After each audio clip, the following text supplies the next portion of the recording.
Tuhan bertata.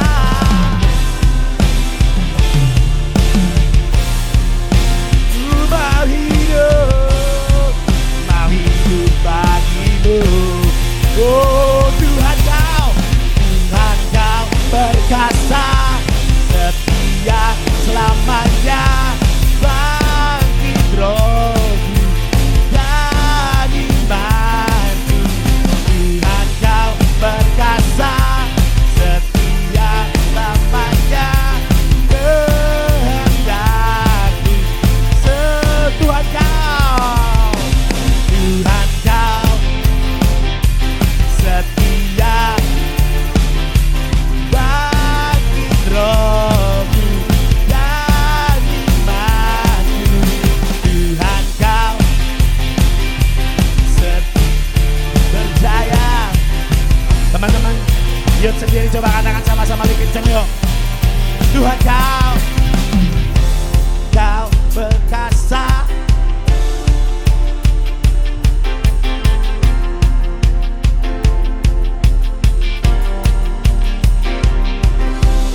Tuhan kau. Sekali lagi. Hendakku sempurna, oh, setia selamanya, hidup dan iman. Tuhan kau selamanya, kehendakku sempurna.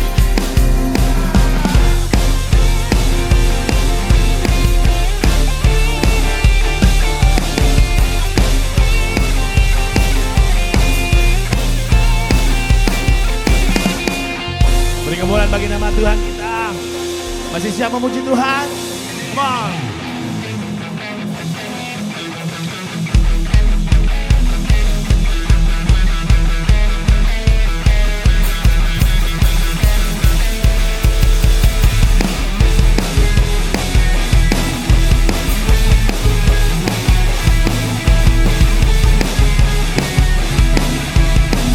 Katakan sama-sama, tak pernah ragu.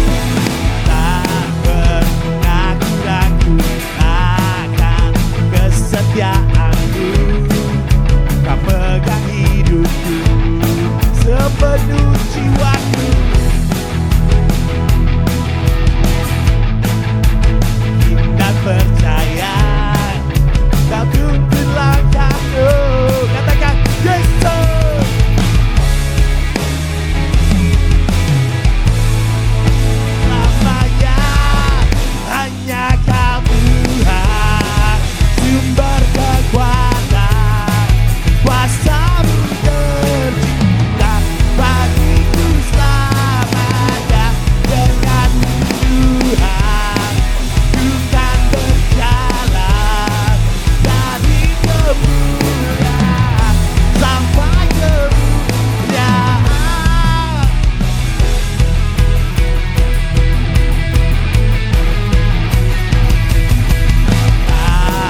Tepuk tangan lagi lagi nama Tuhan kita dan berikan salam.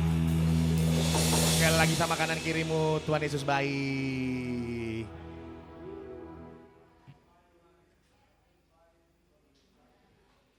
Silakan duduk teman-teman, kita akan siapkan hati kita.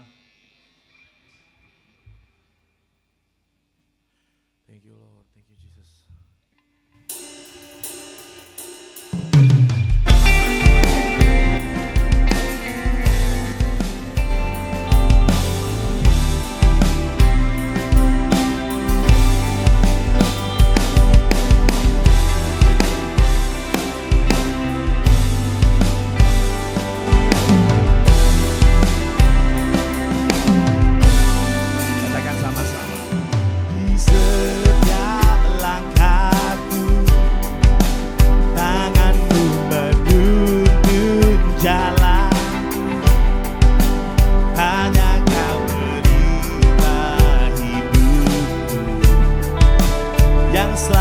Bersinar bagiku, kasih-Mu sempurna, selalu baru tiada habisnya. Tanah derita hidupku, janji-Mu Kau tinggalkanku. Ku percaya Kau Tuhan atasku, ku serahkan semua masa depanku. Ku tak akan takut, hidupku aman di dalam-Mu. Oh.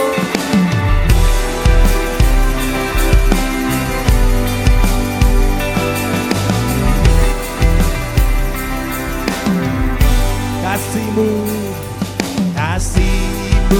sempurna, selalu baru tiada habisnya. Apapun cerita hidupku, janji-Mu takkan tinggalkanku. Ku berjalan, ku percaya Kau Tuhan atasku, ku serahkan semua masa depan. Tak akan takut, hidupku aman di dalam-Mu. Ku berjalan dalam kebenaran-Mu, sumber damai di dalam jiwaku. Oh Yesus yang hidup, tiada yang mustahil bagimu. Forever I will sing in Your presence. Forever I will trust in Your name. Your will be done. Your will be done. Forever I will sing in Your presence. Forever I will trust in Your name. Will be done. Oh, yuk sekali lagi. Kita dari awal katakan, mari bangkit berdiri bersama-sama.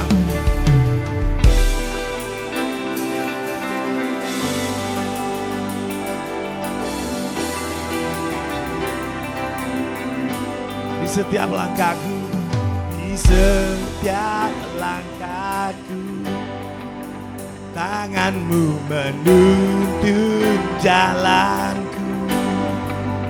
Karena Kau pelita hidup yang selalu bersinar dalamku.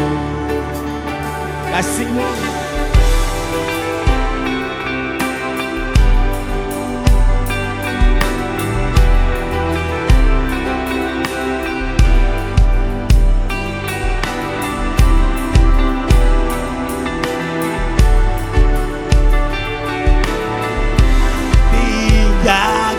Ku berjalan, ku percaya Kau Tuhan atasku. Tua masa depan, kataku hidupku aman di dalam. Ku berjalan,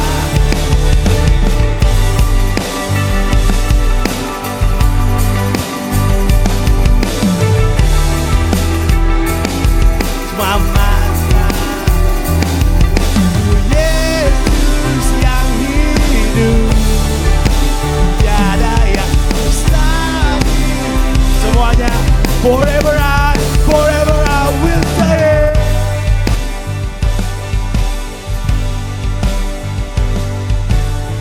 Forever I will trust in your name. Your will be done. Yo, sekali lagi. Forever I will sing your.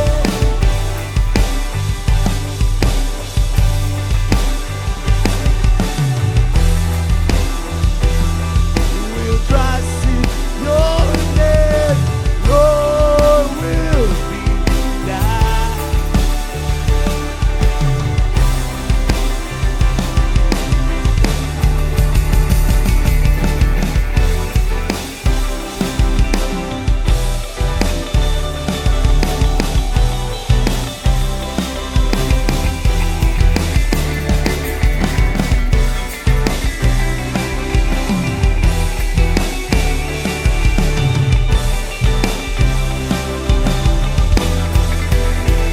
Yang berkuasa surga bumi kan menyembah Raja segalanya. Kau yang berdaulat, surga bumi kan menyembah Yesus Raja selama. Sekali lagi katakan, Kau yang berkuasa surga bumi.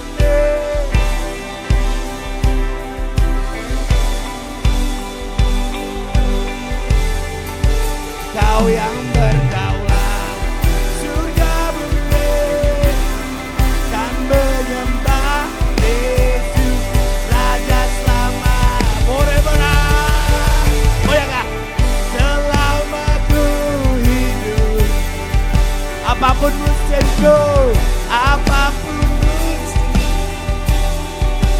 ku percaya kebesaranmu, kekuatanku di dalammu.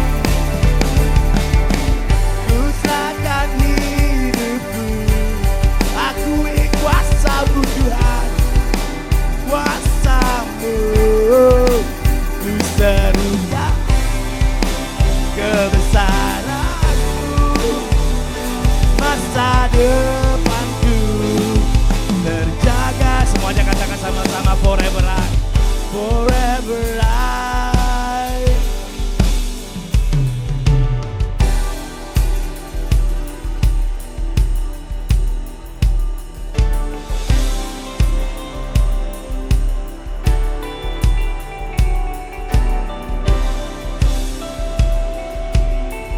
Sekali lagi, forever I.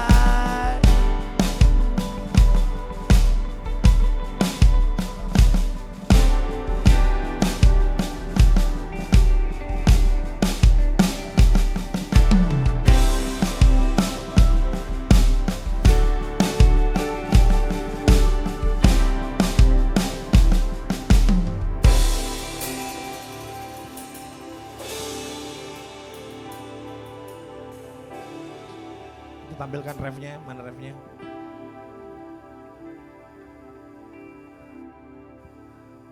Sama-sama katakan.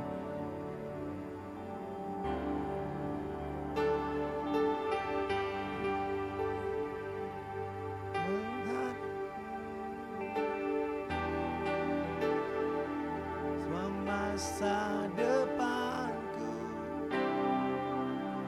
takut. Silakan Jen.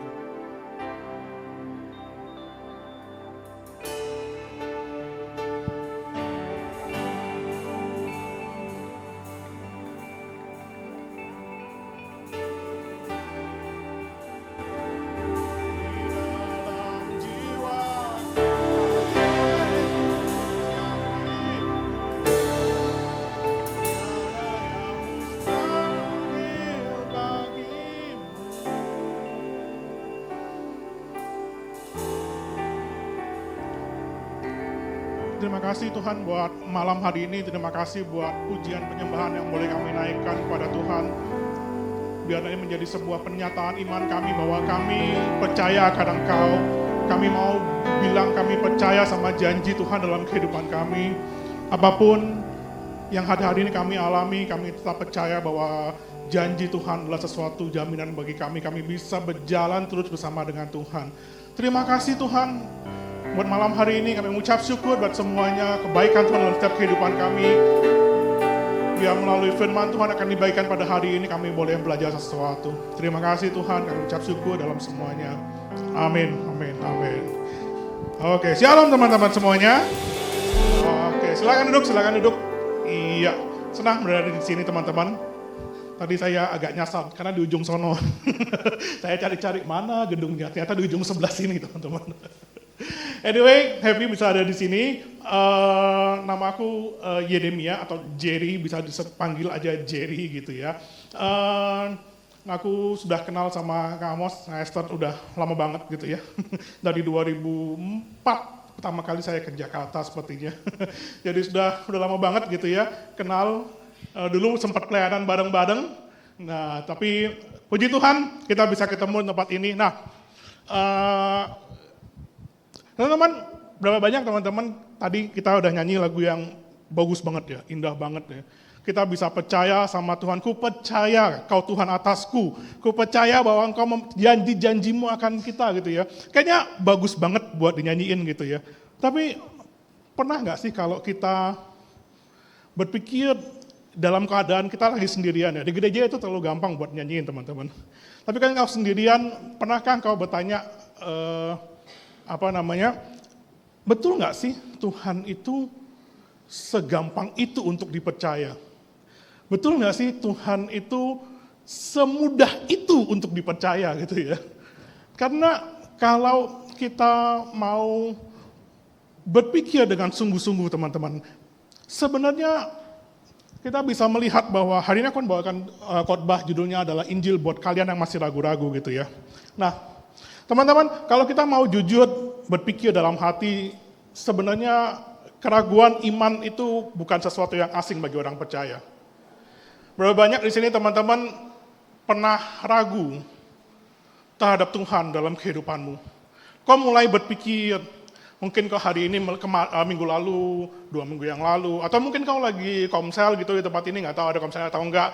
Tiba-tiba ada temanmu bercerita, puji Tuhan, aku ini awalnya bingung mau kuliah kemana, mau sekolah kemana. Aku berdoa, aku berpuasa, aku rajin memberikan perpuluhan, persembahanku nggak pernah bolong. Tiba-tiba Tuhan tolong aku dapat beasiswa ke Amerika. Jadi puji Tuhan atas pertolongan Tuhan, karena doa-doaku Tuhan tolong aku ke Amerika. Atau mungkin ada bapak-bapak, ibu-ibu di sini buat teman-teman yang lebih dewasa mungkin berpikir, puji Tuhan, aku sudah berdoa buat mamaku yang sakit. Bertahun-tahun aku berdoa buat mamaku yang sakit. Aku berpuasa, aku tidak pernah bolong perpuluhan. Dan ternyata Tuhan itu baik saudara-saudara, mamaku disembuhkan. Sementara pernah gak kalian lagi duduk di ujung sana, mendengarkan kesaksian si anak yang keterima sekolah di Amerika ini, atau yang yang mamanya sembuh ini, tiba-tiba kalian berpikir, kok Tuhan sayang sama dia ya? Aku berdoa buat hal yang sama bertahun-tahun. Aku berdoa buat uang sekolahku bertahun-tahun sampai aku drop out kuliah. Tuhan gak jawab tuh. Kurang apa aku berdoa? Kurang banyak apa aku puasa? Kurang rajin apa aku perpuluhan? Aku berdoa buat mamaku bertahun-tahun, Tuhan gak jawab tuh. Mamaku minggu lalu pass away, meninggal. Aku sudah berdoa, aku sudah menangis setiap malam sama Tuhan. Tuhan gak jawab. Seringkali ketika kita mengalami sesuatu yang tidak mengenakan, sayangnya, ya mungkin saya percaya gak di tempat ini ya, sayangnya budaya kekristenan kita terlalu toksik. Ketika engkau mengalami sesuatu yang tidak menyenangkan dan kau datang kepada sesama orang Kristen, Banyak orang Kristen secara tidak bertanggung jawab, hanya bilang apa? Kamu kurang iman, kamu kurang berdoa, kamu kurang perpuluhan. Dia kayak, aduh Tuhan, kayaknya duit gue udah habis perpuluhan, semua udah gue kasih buat Tuhan.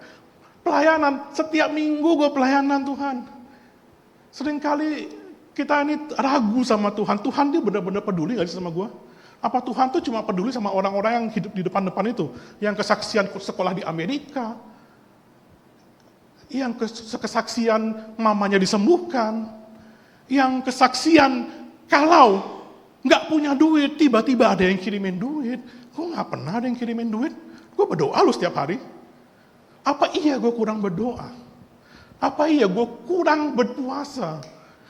Seringkali teman-teman, kita bertanya sama Tuhan, apa iya Tuhan betul-betul peduli sama gue? In whatever stage, di stage apapun dalam kehidupanmu, engkau mungkin masih sekolah, kau mungkin melihat teman-temanmu dengan begitu gampangnya dapat nilai bagus. Engkau berdoa habis-habisan nilaimu gak bagus-bagus. Kau mungkin berdoa mengingini sesuatu, Tuhan, aku masuk SMA ini. Tuhan, aku pingin aku masuk kuliah di sini. Atau kau mungkin berdoa buat sesuatu yang lain. Tuhan gak jawab tuh. Sampai lewat waktunya. Apa iya Tuhan betul-betul peduli, atau sebenarnya Tuhan gak terlalu peduli sama gue? Kalau Tuhan baik, pernah nggak nanya, kenapa Tuhan membiarkan aku melewati semuanya ini? Kalau Tuhan itu baik, kenapa ya gue harus ngalamin ini semua? Kenapa aku harus mengalami mamaku sakit? Kenapa aku harus mengalami penderitaan yang nggak enak ini? Kenapa aku harus hidup seperti ini? Teman-temanku punya duit banyak, bisa jalan-jalan ke luar negeri. Jalan-jalanku paling jauh ke ITC BSD. Enggak ya teman-teman, ekstrim banget. Tapi my point adalah, keraguan iman itu bukan sesuatu yang asing bagi orang percaya. Hari ini kita akan melihat dalam satu bagian firman Tuhan. Ini kemana ya itunya?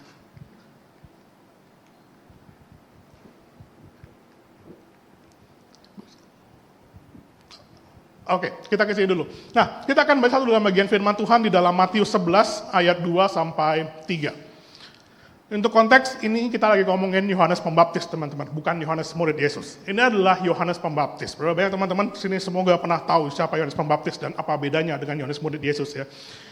Matius 11 ayat 2. Di dalam penjara Yohanes Pembaptis mendengar tentang pekerjaan Kristus. Ayat 3. Lalu menyuruh murid-muridnya bertanya kepadanya, engkaukah yang akan datang itu? Atau haruskah kami menantikan orang lain? Teman-teman, konteksnya Yohanes Pembaptis ini di penjara. Kenapa dia di penjara? Karena dia itu menyerang Herodes. Herodes itu menikahi saudaranya. Jadi dia bilang, kamu tuh salah karena kamu menikahi saudaramu sendiri. Singkat cerita, Herodesnya nggak suka, istrinya Herodes nggak suka, dia dimasukkan ke dalam penjara. Di dalam penjara, dia sudah mendengar semua cerita tentang Yesus. Suatu hari Yohanes Pembaptis ini menyuruh murid-muridnya untuk nanya, datang sama Yesus, tolong kamu pergi sama Yesus. Kamu tanya, engkaukah yang akan datang itu? Atau haruskah kami menantikan yang lain? Dalam bahasa lain, Yohanes Pembaptis nyuruh murid-muridnya nanya sama Yesus, lu tuh Mesiasnya nggak sih? Jangan-jangan gue salah selama ini. Apakah engkau Mesias yang kami tunggu? Atau seharusnya gue nunggu yang lain ya? Apakah lu Mesiasnya? Atau bukan? Teman-teman, apa yang menarik dari pertanyaan Yohanes ini? Kalau kita melihat, Yohanes itu meragukan Yesus. Emang benar ya? Lu Mesiasnya? Dan kalau kita mau pertimbangkan kembali ya teman-teman, Yohanes Pembaptis dengan keraguan-raguan iman itu nggak nyambung. Kenapa? Teman-teman, kalau kita mengenal perjalanan kehidupan dan pelayanan dari Yohanes Pembaptis, kita tahu bahwa Yohanes Pembaptis adalah orang yang mengabdikan seluruh hidupnya bagi Allah. Dia adalah salah satu orang yang paling pertama yang mengakui Yesus adalah anak Allah. Ketika dia melihat Yesus, dia bilang, lihatlah anak domba Allah yang menghapus dosa dunia. Salah satu orang yang paling pertama mengaku Yesus adalah Mesias. Kita tahu Yohanes Pembaptis sesuai dengan namanya membaptis Yesus. Setelah Yesus dibaptis, Yesus keluar dari air, dia melihat sesuatu yang mungkin tidak banyak orang bisa menyaksikan. Maka terbukalah, kata Alkitab, langit terbuka, Roh Allah turun dalam bentuk Roh Kudus turun seperti bentuk merpati. Dan ada suara Allah Bapa bilang, inilah anakku yang kukasihi, kepadanya lah aku berkenan. Teman-teman, itu suatu pengalaman rohani yang begitu luar biasa. Dia adalah orang yang bisa mengenali Yesus sebagai anak domba Allah yang menghapus dosa dunia. Dia adalah orang yang bisa melihat suatu peristiwa di mana Allah Bapa ngomong langsung, inilah anakku yang kukasihi, kepadanya lah aku berkenan. Dia adalah orang yang begitu luar biasa, pelayanannya begitu dahsyat. Yohanes Pembaptis ini berkali-kali bilang, biarlah aku semakin berkurang, Yesus semakin bertambah. Teman-teman, orang dengan kualitas iman, sekali Yohanes Pembaptis aja, sampai pada titik di mana dia meragukan Yesus.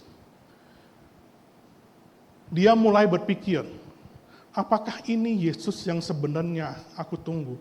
Atau aku salah selama ini? Teman-teman, keraguan iman itu dapat hadir dalam diri setiap orang percaya. Termasuk mereka yang kerohaniannya tampak begitu kuat dan setia mengikut Tuhan. Nggak peduli berapa sering kau pelayanan di gereja.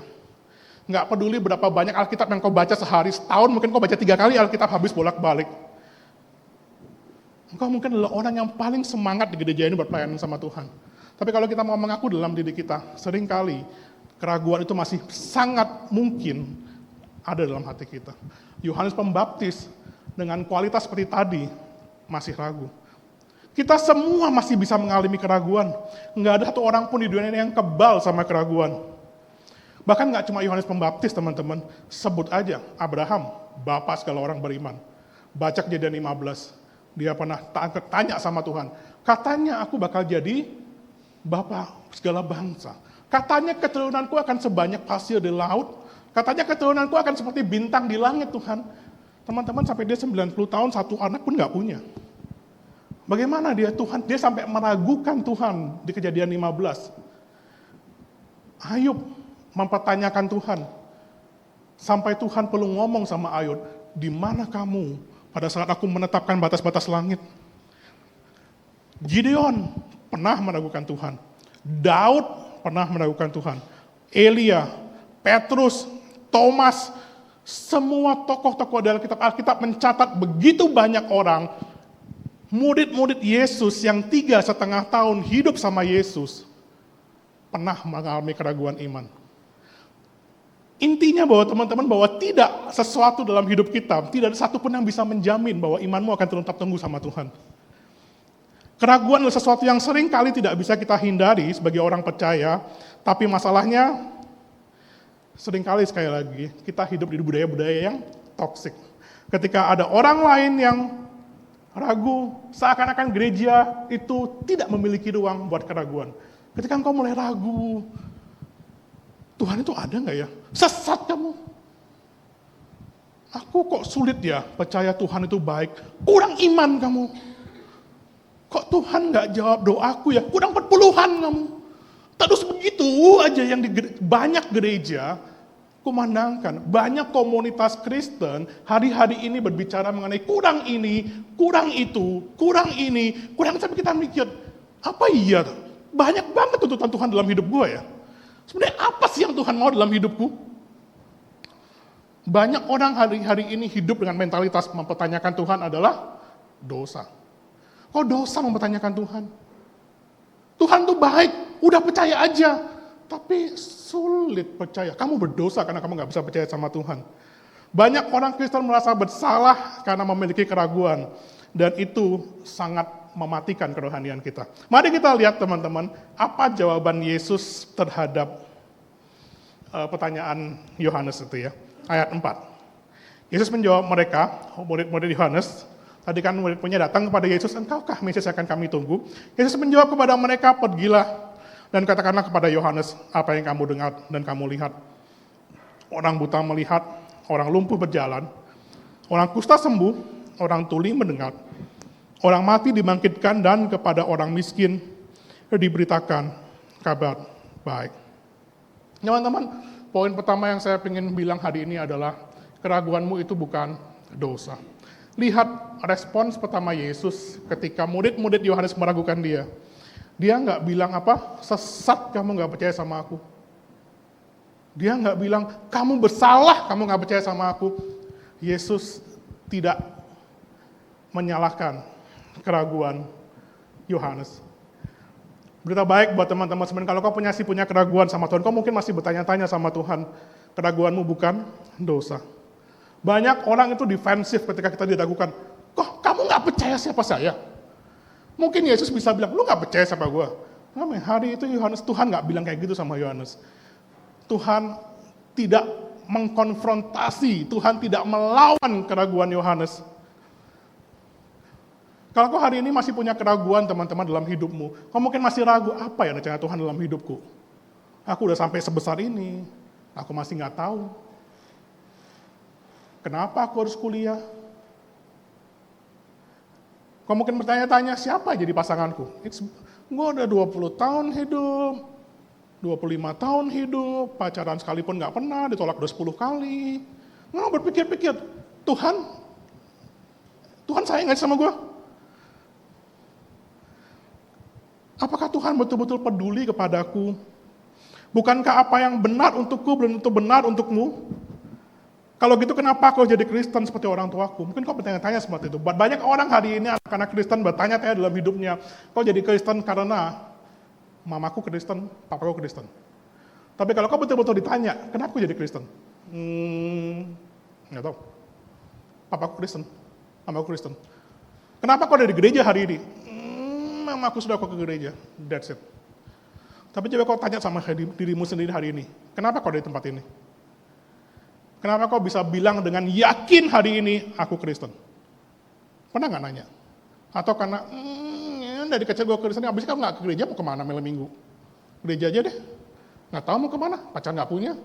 Gereja banyak teman lumayan.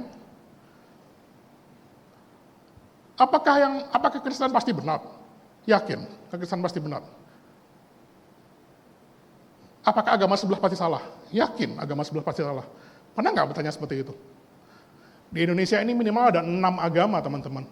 Berani nggak bisa bilang, satu-satunya yang benar Kristen? Yakin. Emang kau pernah belajar agama yang lain? Enggak kan? Mungkin kau nggak pernah belajar agama yang lain. Tapi kau bisa berani dengan mengatakan, kekristenan yang paling benar, 5 agama lain adalah salah.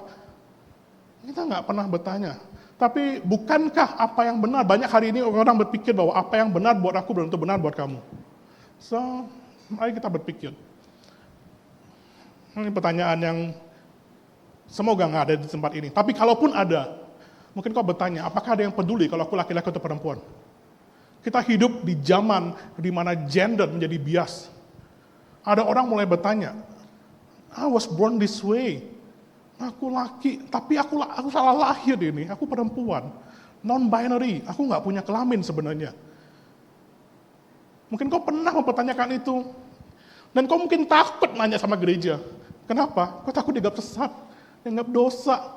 Banyak hal di antara kehidupan kita tidak berani mengungkapkan kepada teman-teman Kristen kita. Karena takut dicap sebagai apa? Sesat, pendosa. Teman-teman, keraguan iman seakan-akan nggak punya ruang di tempat Kristen ini. Kalau Tuhan yang baik, kenapa Tuhan membiarkan aku mengalami penderitaan ini sendirian? Aku merasa nggak ada satupun yang ngerti aku. Aku merasa aku sendirian dalam menghadapi ini semua. Lihat tuh di gereja, semua orang happy. Aku mau cerita sama siapa?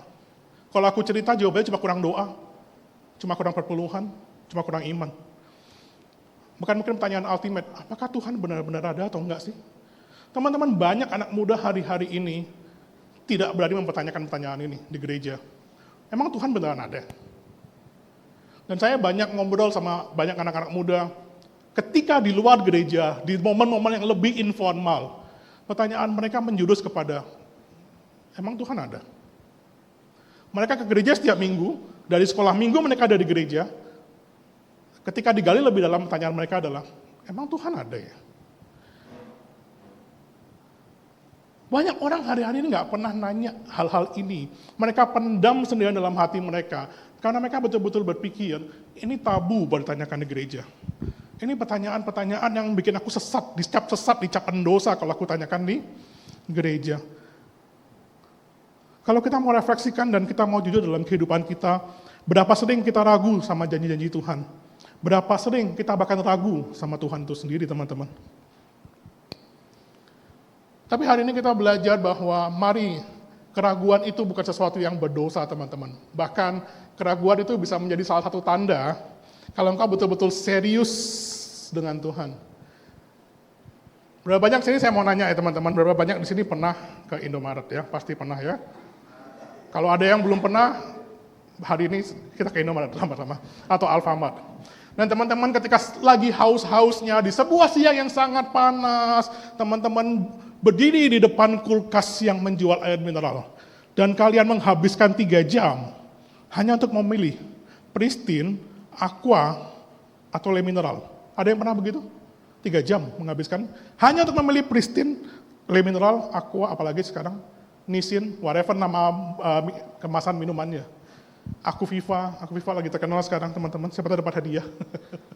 Anyway, nggak pernah ya, saya berharap teman-teman nggak pernah menghabiskan 3 jam hanya untuk memilih mau minum yang mana. Beda 500 teman-teman nggak apa-apa ya, lagi aus, bodo amat 500 rupiah. Atau berapa banyak teman-teman yang perempuan mungkin pernah menghabiskan 3 jam di depan lemari pakaian, sebentar sebelum selesai, memilih pakaian hijau atau merah untuk tidur malam ini. Hanya buat tidur, apalagi kalau kalian tidur sendirian nggak ada yang lihat teman-teman. Jadi mau pakai merah mau pakai hijau nggak ada bedanya. Kenapa? Itu nggak terlalu penting. Tapi kita akan berpikir sangat serius ketika kita berpikir mengenai sesuatu yang penting. Contohnya apa? Ketika mau pilih pacar teman-teman, pasti milih dong si Budi apa si Anton. Kalau kalian justru nggak mikir, artinya dia nggak penting teman-teman. Semakin dia penting, semakin lama mikirnya. Dua-duanya sama-sama baik, sama-sama ganteng. Beda tinggi 50 cm. Aku pilih yang mana ya Tuhan ya?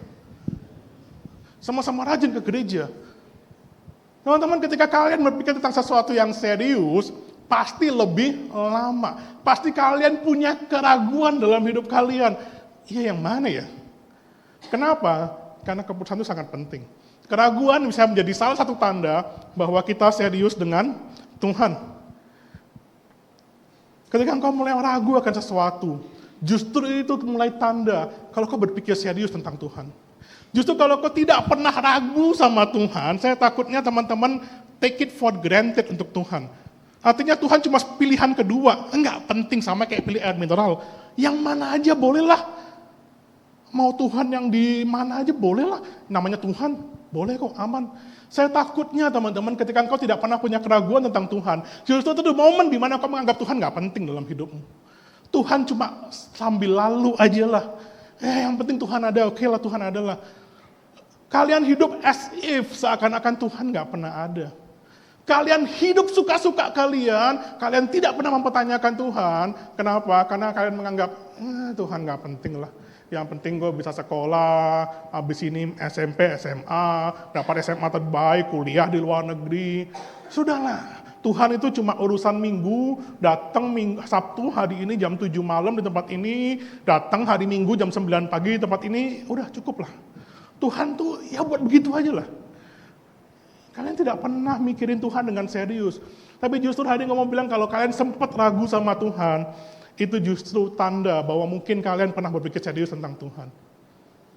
Teman-teman, ada 2 hal pertama yang akan saya sampaikan hari. Yang pertama adalah berbaik hatilah kepada dirimu sendiri, teman-teman.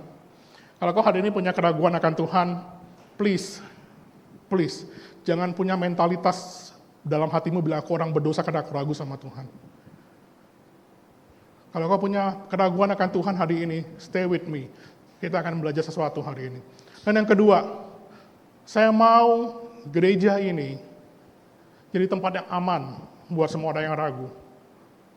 Kalau ada temanmu hari ini bilang sama kau, aku jujur loh, ragu sama Tuhan. Jangan buru-buru cap dia berdosa. Jangan buru-buru cap dia kurang iman. Aku sulit percaya Tuhan itu ada. Teman-teman, jadi komunitas Kristen yang aman. Jadi sebuah safe space yang aman di mana semua orang boleh menyatakan keraguannya di tempat ini. Saya percaya ini bukan tempat orang sempurna, teman-teman. Ini adalah tempat buat orang-orang berdosa yang sedang disempurnakan dalam Tuhan. Kalau kau mulai ragu, datang sama teman-temanmu di kiri kananmu. Komunitas ini harus jadi tempat yang aman buat semua orang boleh cerita tentang keraguannya dia. Tempat itu harus jadi tempat yang paling aman untuk tidak menghakimi kau berdosa karena kau ragu. Jadilah komunitas yang aman seperti itu, teman-teman.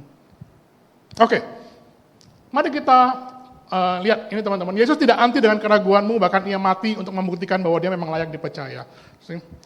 Teman-teman, Yesus itu tidak anti terhadap keraguanmu. Bahkan ia mati untuk membuktikan memang ia layak dipercaya. Pernah nggak sih teman-teman berpikir, boleh nggak ya, bisa nggak ya? Itu kan sampai mati ya di kayu salib ya. Kita tahu semua cerita Yesus sampai mati di kayu salib. Pernah nggak berpikir, bisa ngapain ya Tuhan capek-capek mati ya? Bisa nggak sih Tuhan cuma dari surga aja bilang, hai manusia, manusia, di awan-awan tampak. Pasti kan semua orang lihat ke surga kan, Yesus Tuhan.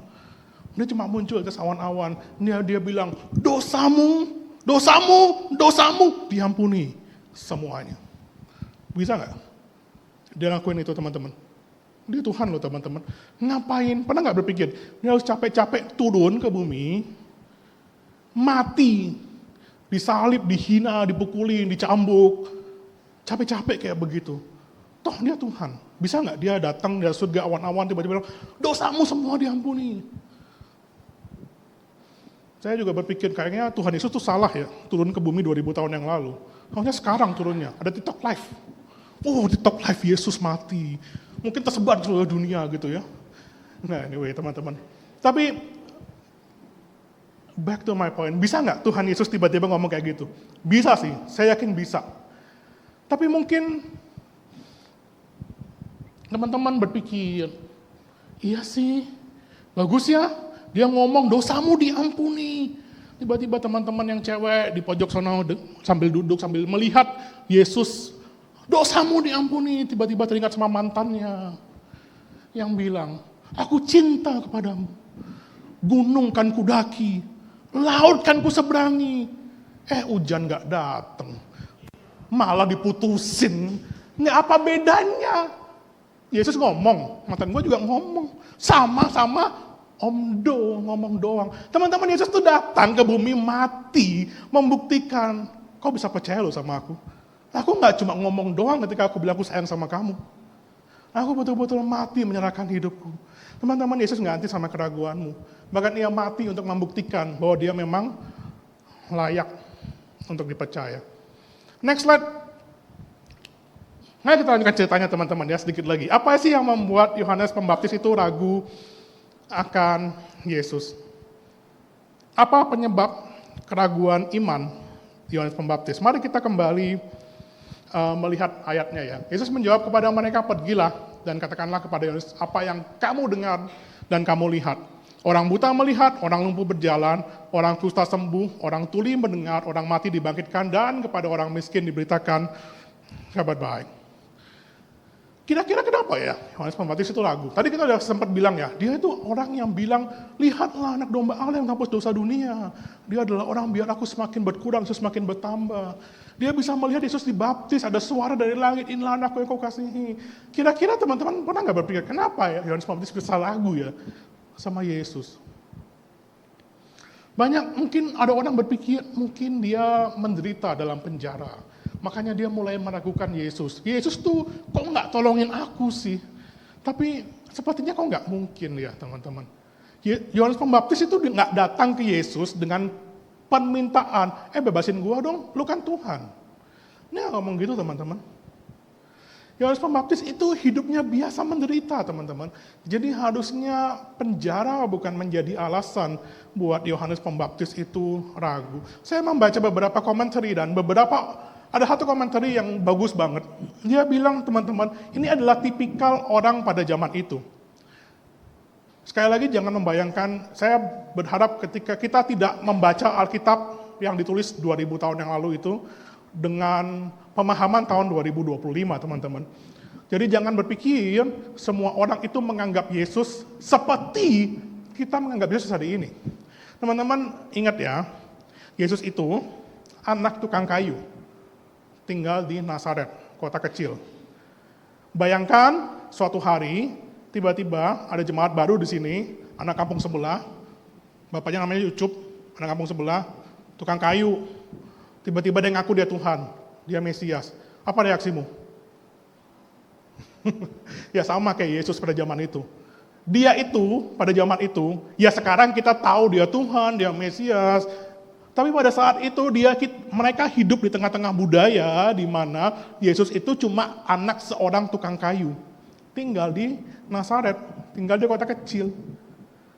Dia harus membuktikan dirinya dia adalah Tuhan, teman-teman. Nah, ketika itu, orang pada zaman itu punya konsep tentang Mesias. Zaman itu Israel itu sedang dijajah oleh bangsa Romawi, teman-teman. Mereka dijajah oleh bangsa Romawi sudah ratusan tahun. Dan ketika konsep orang Israel pada zaman itu, ketika ngomongin Mesias, itu adalah seseorang yang akan membebaskan mereka dari perbudakan bangsa Romawi.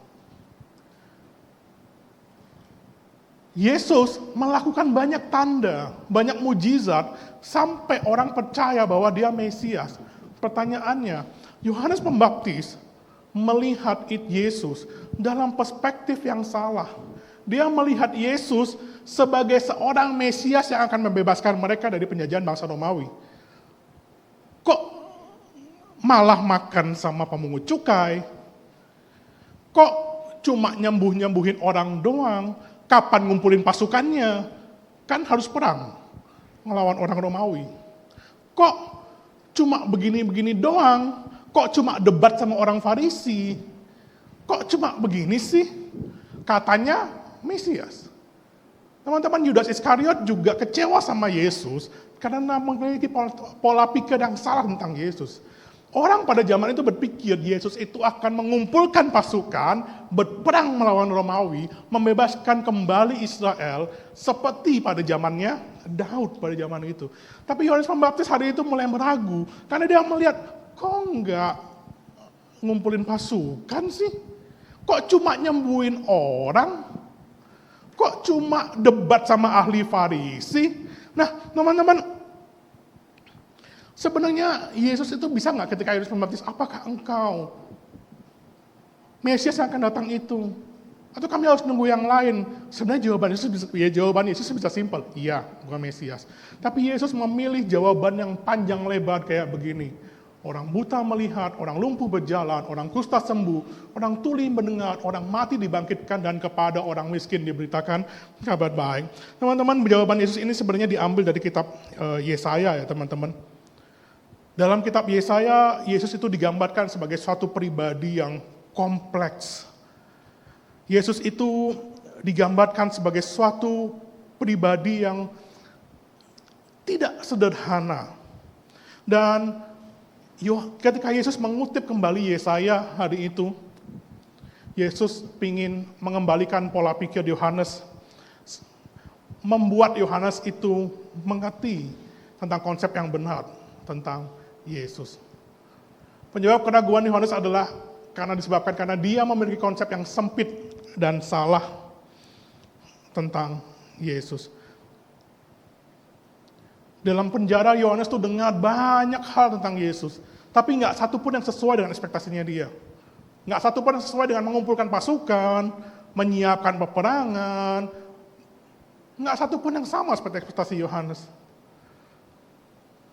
Hari ini juga, dan di ayat 6 dikatakan, berbahagialah orang yang tidak menjadi kecewa dan menolak aku. Kecewa dan menolak itu dalam bahasa Yunani disebut skandalizo, teman-teman. Artinya memakai sebuah kata skandal, artinya sesuatu yang enggak dimengerti sama Yohanes. Teman-teman, hari ini kalau kita jadi orang Kristen, pernah nggak berpikir, ketika kamu jadi orang Kristen, hal apa yang berubah dalam hidupmu ketika jadi orang Kristen? Banyak orang hari ini berpikir, oh jadi orang Kristen, iya, tetap naik tidak akan turun. Jadi kepala tidak pernah jadi ekor. Memberikan pinjaman, tidak meminta pinjaman, teman-teman. Tapi kadang-kadang kalau engkau mungkin pernah kecewa sama Tuhan terhadap kekristenanmu, jangan-jangan kau memang punya pemahaman yang salah tentang Tuhan dalam kehidupanmu. Tuhan itu menjanjikan hidupmu akan aman-aman saja di dalam Dia, betul. Tapi Tuhan tidak pernah menjanjikan hidupmu akan nyaman-nyaman saja di dalam Dia. Di dalam dunia ini Tuhan Yesus engkau akan menderita karena namaku. Di dalam dunia ini engkau akan mengalami banyak persekusi karena namaku, Tuhan bilang. Banyak orang Kristen berpikir kalau aku jadi orang Kristen hidup akan diberkati dengan luar biasa. Puji Tuhan. Tapi kau lupa ada bagian lain dalam kehidupan kekristenan, di mana kau harus pikul salib. Di mana kau harus menjadi malu karena kau orang Kristen. Kau mungkin harus menanggung malu karena kau orang Kristen. Kau harus menanggung sebuah beban di mana semua orang melakukan itu. Hidupnya anak-anak saja. Tapi kau tidak melakukan itu. Hidupmu susah, teman-teman. Mazmur 73 menjadi gambaran yang sempurna. Asaf pernah nanya, kenapa ya? Dia nggak kenal Tuhan. Hidupnya jahat. Hidupnya diberkati Tuhan. Aku hidup hari ini sesuai dengan perintah Tuhan, jadi anak Tuhan, hidupku nggak diberkati Tuhan. Teman-teman, banyak orang datang kepada Tuhan, percaya sama Tuhan, dengan sebuah pola pikir yang salah. Mereka pikir kekristenan semuanya bicara mengenai diberkati, diberkati, diberkati, sukses, sukses, sukses. Tidak pernah mengalami kesulitan, tidak pernah mengalami sakit penyakit. Kalau kau sakit, imanmu kurang berkat.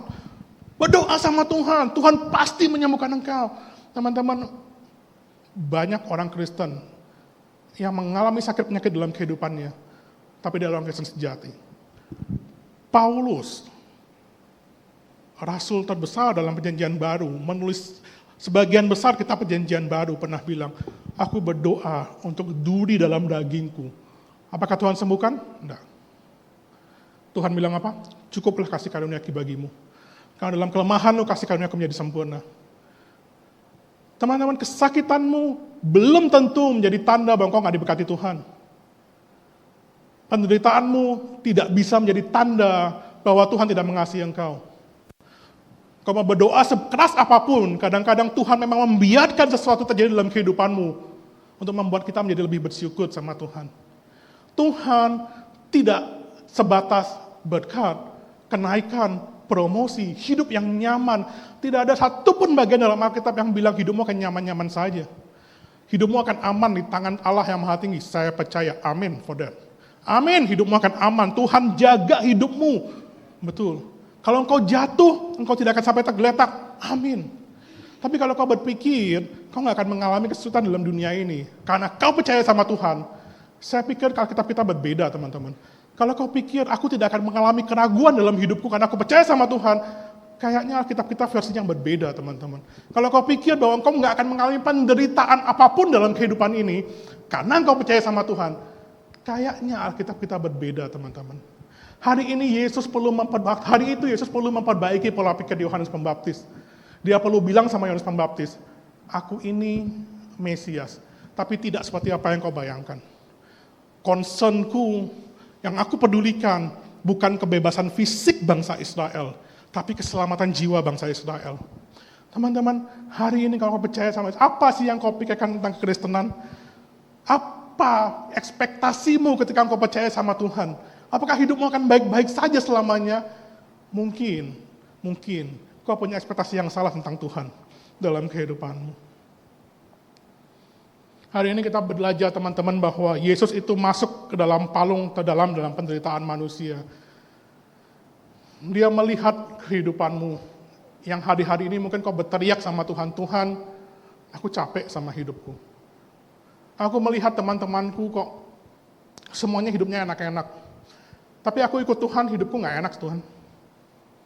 Hari ini aku mau bilang, teman-teman, Yesus peduli sama kerendahanmu. Dia adalah Allah yang mengerti apa yang kau rasakan. Imam besar yang kita miliki bukanlah imam besar yang tidak mengerti kehidupan kita. Justru dia datang ke bumi, teman-teman, satu-satunya Tuhan yang saya pernah tahu yang turun ke bumi, turut merasakan penderitaan manusia. Ya, Yesus namanya. Hari ini ketika kau bilang, Tuhan, aku sakit rasanya, aku ditolak sama orang ini, Tuhan. Aku udah sakit rasanya, aku disepelekan sama orang ini. Teman-teman, dia tahu rasanya disepelekan sama orang. Tuhan, hatiku sakit banget, aku dikhianati sama dia. Teman-teman, Dia tahu bagaimana sakitnya dikhianati sama orang. Temannya sendiri, sahabatnya sendiri, 3,5 tahun hidup sama-sama dia. Menyangkal dia. Pura-pura nggak tahu. Bahkan yang kau tuh ngejual dia. Kalau kau hari ini pernah bilang, Tuhan, penderitaan ini terlalu berat buat aku. Teman-teman, Yesus tahu apa yang kau rasakan. Kau mungkin takut akan masa depanmu, kau bisa bilang, Tuhan aku takut, aku nggak tahu apa yang akan terjadi dalam kehidupanku, nanti aku harus gimana ya? Aku nggak bisa mengendalikan masa depanku. Teman-teman, Yesus tahu apa rasanya kehilangan kendali atas masa depannya. Dia itu Tuhan segala Tuhan, teman-teman. Dan malam itu, 2000 tahun yang lalu, ketika dia mau disalib, dia bicara malam itu ketika dia berdoa di Taman Getsemani, dikatakan bahwa keringatnya menjadi seperti titik-titik darah. Dia sangat ketakutan. Dan dia bilang apa? Aku sangat takut. Seperti mau mati rasanya. Aku sangat takut. Seperti mau mati. Bayangkan, Yesus loh. Tuhan, segala Tuhan. Raja segala raja. Hari itu bilang, aku sangat takut seperti mau mati rasanya. Hari ini kau bisa datang sama Tuhan dengan semua ketakutanmu, dan kau bisa bilang sama Tuhan, Tuhan aku takut. Kita bersyukur, bayangkan teman-teman kalau hari itu Yesus tidak pernah takut dalam kehidupannya. Ketika kau datang sama dia dan bilang, Tuhan aku takut, Tuhan akan bilang, cemen lah, gitu doang takut. Lebay gitu doang takut. Tapi hari ini kita bisa datang sama Tuhan dan kita bisa bilang, Tuhan, aku takut akan masa depanku. Aku nggak tahu aku harus kemana habis ini. Dan Tuhan Yesus bisa merasakan itu semua. Mungkin dia tidak bisa kasih tahu kau semua jawabannya. Karena memang bukan itu yang dia mau. Tapi at least dia bisa bilang sama kita, anakku aku juga pernah takut. Aku pernah tahu posisi itu. Aku tahu apa rasanya takut. Aku tahu apa rasanya dikhianati orang. Aku tahu apa rasanya diremehkan sama orang. Aku tahu apa rasanya menderita, aku tahu apa rasanya kelaparan, aku tahu. Teman-teman, bawa semua keraguanmu sama Tuhan. Mari, engkau hari ini engkau sedang mengalami ketakutan dalam kehidupanmu. Kalau engkau hari ini sedang merasakan bahwa Tuhan, aku sulit untuk percaya sama engkau hari ini. Lihatlah, Yesus mati dari kayu salib untuk membuktikan aku memang layak dipercaya. Mari, saudara, saya mau undang saudara bangkit berdiri. Mari tutup matamu, kita berdoa. Saat-saat ini berdoa sama Tuhan, apapun yang menjadi ketakutanmu mungkin hari ini. Kau mungkin sedang mengalami keraguan akan sesuatu dalam kehidupanmu. Kau mungkin sedang hari-hari merasakan ketakutan dalam kehidupanmu. Kau bisa datang hari ini sama Tuhan. Kau bisa bilang, Tuhan, aku takut Tuhan. Aku takut akan hal ini jadi dalam kehidupanku. Tuhan, aku ragu sama Tuhan. Apakah engkau betul-betul mengasihi aku? Hari ini berita baik buat engkau saudara-saudara. Ketakutanmu, keraguanmu bukan dosa. Tuhan tidak pernah menyamakan ketakutanmu atau keraguanmu dengan engkau kurang iman kepada Dia. Keraguan adalah sesuatu yang wajar bagi semua orang percaya. Ketakutan adalah sesuatu yang wajar bagi semua orang percaya. Bahkan Yesus datang 2000 tahun yang lalu untuk membuktikan, aku mati di atas kayu salib. Aku nggak cuma ngomong doang, aku mati buat engkau. Supaya engkau bisa aku bisa merasakan apa yang kau rasakan hari ini. Teman-teman, mari aku ajak kita untuk memiliki konsep yang benar berpikir tentang Tuhan. Tuhan bukanlah orang yang akan menjamin kehidupanmu tetap nyaman selama-lamanya. Berita buruknya teman-teman, engkau akan mengalami banyak penderitaan di bumi ini. Berita buruknya, engkau akan mengalami penderitaan karena nama Yesus. Tapi berita baiknya, Tuhan menyertai engkau. Berita baiknya hari ini Dia mati buat semuanya itu. Imam besar yang kita miliki bukanlah imam besar yang tidak dapat merasakan kelemahan-kelemahan kita. Ia sudah dicobai, tetapi ia tidak berdosa. Teman-teman, bawa semua keraguanmu. Kalau kau mulai malam hari ini, di dalam ruang-ruang doamu yang paling sendiri di kamarmu, tidak ada orang lain. Kau mulai berpikir tentang Tuhan. Kau mulai berpikir tentang kehidupanmu dan kau mulai ragu. ceritakan sama Tuhan. Bilang sama Tuhan, Tuhan, tolong aku untuk bisa percaya lagi. Tolong aku untuk bisa melihat kesetiaan Tuhan dalam kehidupanku. Dan kalau kau sudah bisa kembali percaya sama Tuhan, ingatlah kepada sesamamu. Ingat bahwa banyak orang di luar sana membutuhkan engkau. Banyak orang di luar sana memiliki keraguan yang sama. Mereka nggak bisa cerita sama orang tuanya karena takut dimarahin. Mereka nggak bisa cerita mungkin sama teman-teman yang lain. Tapi komunitas di tempat ini saya mau ajak sebagai sebuah tempat yang aman, safe space. Semua orang boleh cerita. Semua orang datang ke tempat ini boleh bilang, aku sedang ragu. Semua orang boleh datang ke tempat ini dan bisa bilang, aku sedang takut. Dan saya mau ajak teman-teman jangan menghakimi mereka. Tolong mereka. Bantu mereka melihat kebaikan Tuhan dalam kehidupan mereka. Bantu mereka melihat kesetiaan Tuhan dalam kehidupan mereka. Jangan jadi tempat yang terlalu cepat menghakimi orang. Bantu mereka. Bantu mereka. Terima kasih Tuhan buat firman Tuhan pada malam hari ini. Kami mau berdoa supaya apa yang boleh dibagikan malam hari ini boleh bertumbuh dalam setiap hati kami. Kami bersyukur Tuhan buat sebuah kebenaran firman Tuhan bahwa ketakutan kami, keraguan kami bukanlah dosa. Justru Tuhan menerima semua keraguan kami. Tuhan tidak menyalahkan keraguan kami. Justru Tuhan membuktikan bahwa Engkau adalah pribadi yang layak dipercaya. Kau membuktikan bahwa Engkau adalah pribadi Tuhan yang mati buat kami. Engkau mengerti setiap ketakutan kami. Ajar kami Tuhan untuk memiliki sebuah konsep yang benar tentang Tuhan. Terima kasih Tuhan, terima kasih. Berdoa ucap syukur buat teman-teman yang ada di tempat ini. Dalam nama Tuhan kami berdoa. Amin. Amin.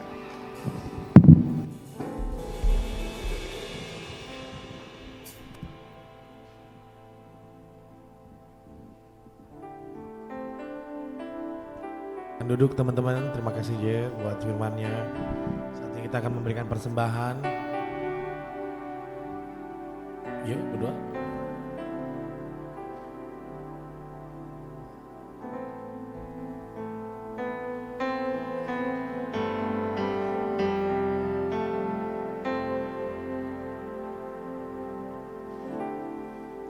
Mari kita berdoa. Tuhan Yesus, terima kasih berkat-Mu Tuhan atas ibadah yang tadi Engkau beri Tuhan. Berkati agar ibadah tersebut bisa menjadi berkat bagi iman kami. Tuhan juga berkati agar tangan-tangan yang memberi persembahan ini agar Engkau berkati. Di dalam nama Tuhan Yesus kami berdoa, haleluya, amin. Amin. Selamat memberi, Tuhan Yesus memberkati. Kau Tuhan yang berkuasa, sanggup bantikan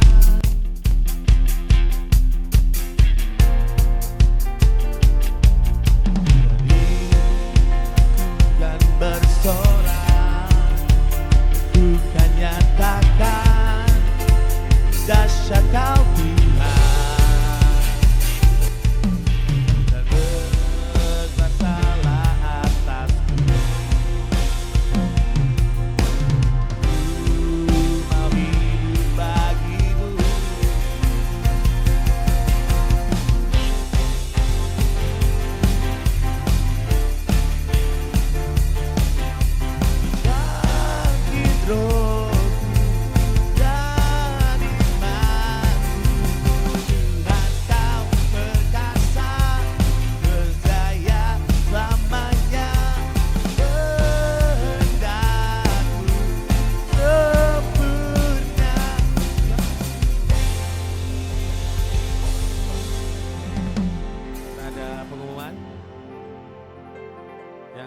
Disampaikan dari multimedia.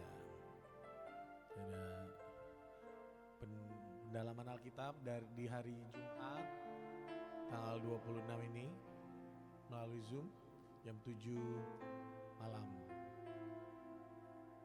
Pengantar perjanjian baru. Oke.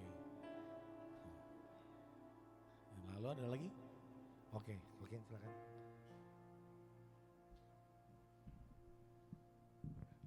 Teman-teman, kita ada kelas pendalaman Alkitab. Itu bukan cuma untuk bapak-bapak, ibu-ibu atau yang umurnya senior.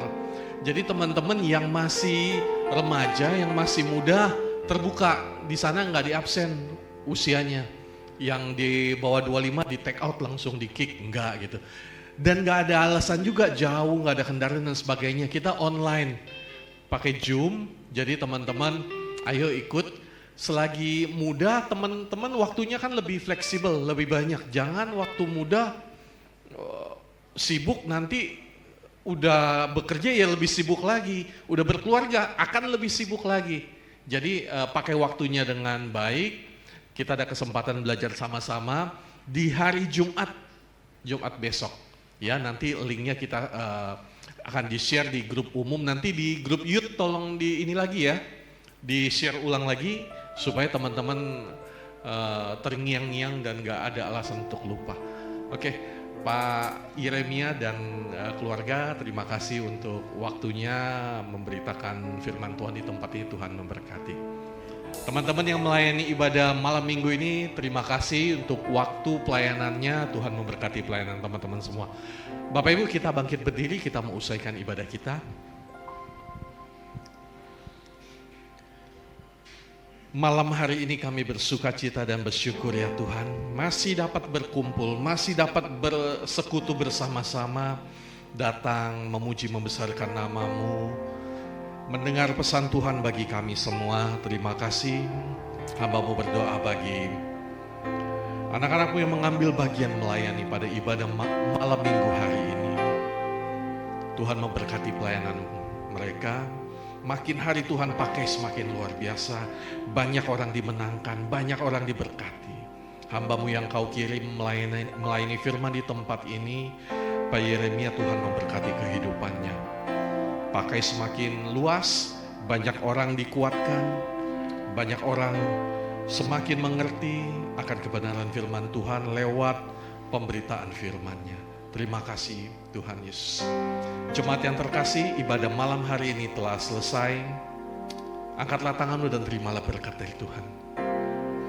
Tuhan memberkati engkau dan melindungi engkau. Tuhan menyinari engkau dengan wajahnya dan memberi engkau kasih karunia. Tuhan menghadapkan wajahnya kepadamu dan memberi engkau damai sejahtera. Terimalah perlindungan dari Allah Bapa. Kasih karunia yang takkan pernah habis dari Yesus Kristus. Penyertaan, tuntunan, pertolongan dari Allah Roh Kudus akan menyertai hidupmu mulai saat ini sampai masa depanmu, tak akan pernah ditinggalkannya. Terimalah berkat di dalam nama Allah Bapa, Anak dan Roh Kudus, dalam nama Tuhan Yesus. Haleluya. Amin. Tuhan memberkati kita semua.